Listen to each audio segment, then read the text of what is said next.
এই জিল্লু মালদে যখন আমরা গানের সিনটা ক্লাইম্যাক্স সিনটা শুট করছি, রিদা ভাই আসে আমার পাশে আর এসে বলে কি স্যাম একটা কথা বলছি, এই সংলাপটা হিট হয়ে যাবে। বলছেন স্যার, আমি তখন বুঝি ব্যাপারটা ক্যারেক্টারটা হিট হয়ে যাবে। ওই জায়গাটা বলে এই যে বললেন না, শাকিব স্যার বলে দিল না হিট হয়ে যাবে। বাট সিরিয়াসলি তো থ্যাংক ইউ এত ভালোবাসাদের জন্য, এই স্টোরে নিয়ে যাওয়ার জন্য। আর খালি এখানে থামবো কেন, আরো এগিয়ে যাবো আমরা ডেফিনেটলি ইনশাআল্লাহ। আরে বাপরে, আমি অনেক জায়গায় বলেছি মানে মেগাস্টার উনি যে আশেপাশে দাঁড়ালেই বুঝতে পারবেন উনি megastar. He is beautiful person and he is goat একটা অরা আছে ওনার, যে অরাটা আপনি পরে একটা মানে মুগ্ধ হয়ে যাবেন, একটু মানে ওই কথা বেরোবে না মুখ দিয়ে, এরকম একটা ব্যাপার। তো ওটা একটু ভাঙাতেও সময় লেগেছিল, তবে একবার ওটা ভেঙে গেলে উনি একজন খুব সুইট মানুষ অ্যান্ড খুবই ছবির সাথে কাজের সাথে পুরো জড়িয়ে একটা যে অ্যাটিটিউড আছে ওনার, ওইটা একটা শেখার অসাধারণ অভিজ্ঞতা। এটা আরো বেশি করে বলুন তাহলেই তো নায়ক হয়ে উঠবো নাকি, তাই না?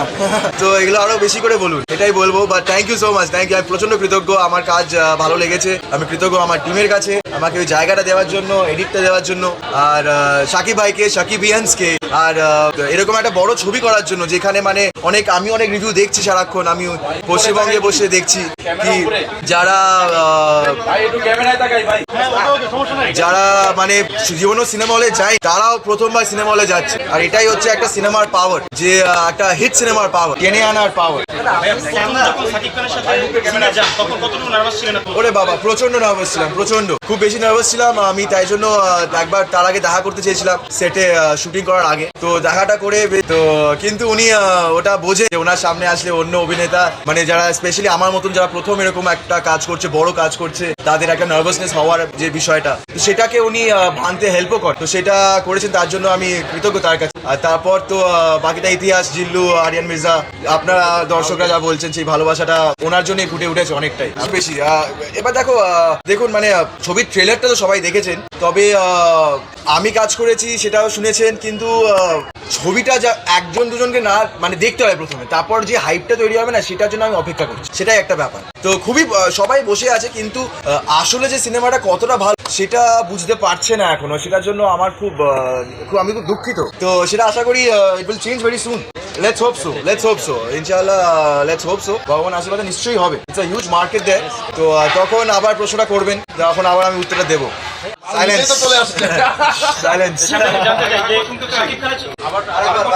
আরেকবার শুনবেন?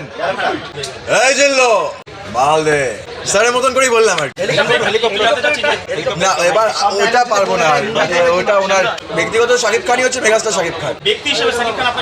বললাম না, দারুণ মানুষ মানে এত বড় তারকা হয়েও যেভাবে উনি মানে কথাবার্তা, ওনার ভাবভঙ্গি মানে খুবই নর্মাল আফটার আ পয়েন্ট। মানে এটা আমার মাথায় ছিল কি বাপরে বাপ, এরকম একজনের সামনে এসে পড়েছি। তারপর দেখলাম কি খুবই সুইট একজন মানুষ। তোমরা ছাড়লেই দেখতে যাও। না হয়নি, উনি শুটিং নিয়ে ব্যস্ত আছে, তবে আমরা চেষ্টা করছি সেটা করার, কারণ আমার খুবই ইচ্ছা ছবি মুক্তির পর আমি ওনাকে জানিয়েছি এত বড় একটা সাকসেসফুল ছবি, সেটা আমি ওনাকে জানিয়েছি, কনগ্রাচুলেশন জানিয়েছি, তবে দেখা হয়ে ওঠেনি। তো আমারও খুব দেখা করার ইচ্ছা, তবে আমি অন্যান্য মাধ্যমে জানতে পেরেছি আমাকে উনি কনগ্রাচুলেট করেছে। সো থ্যাংক ইউ, বিশাল একটা বড় পাওনা। উনি একজন পরিচালক যিনি মানে নিজের আর্টিস্টকে, নিজের অ্যাক্টার্সদের উপর একটা ভরসা রাখে। আর উনি প্রথমেই বলেছিলেন, প্রথমে দেখেন তারপরে দেখে বলেন তুমি করে যাও, আমি ভুল হলে বলবো, এরকম। তো ওই ভরসাটা যখন একজন অভিনেতা পায়, তখন সে আরো ভালো করে কাজটা করতে পারে। সেটা আমরা আপকামিং অ্যাক্টার্স, সো অনেক সময় কি হয়, অনেক ডিরেক্টররা চেপে বসে কিনা আমার এটাই চাই ওটাই চাই। উনি একজন মানুষ, একরকম ডিরেক্টর যিনি ওপেন টু নিউ মেথড, নতুন রকম সব পদ্ধতি ওনার ভালো লাগে। উনি খুব ন্যাচারালিজম পছন্দ করে, সেটার সাথে আমিও রিলেট করেছিলাম। ধারাবাহিকে যেটা সবসময় হয়ে ওঠে না, সেখানে আমি প্রচন্ডভাবে এনজয় করি যখন উনি বলেন দেখো আমার একদম ন্যাচারাল একটা আমি অ্যাক্টিং চাই। তো আসলে সেটা করে উঠতে পেরেছি।